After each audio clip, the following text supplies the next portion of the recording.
আজকে আমাদের বাড়িতে কি কি রান্না হয়েছে চলো তোমাদেরকে দেখাই। ছেলের আর বরের খাওয়া হয়ে গেছে, এখন আমি আর মা বাকি আছি।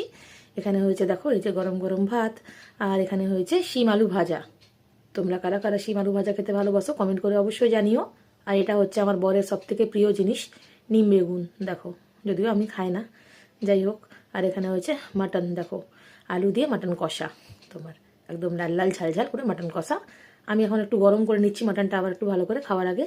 আর এখানে কালকে পমফ্রেট মাছ হয়েছিল, সেই মাছটা রেখে দিয়েছিলাম 2 পিস আমার জন্য। আর এখানে আছে দেখো পেঁপে আলুর তরকারি, ঘি দিয়ে গরম মশলা দিয়ে পেঁপে আলুর তরকারি।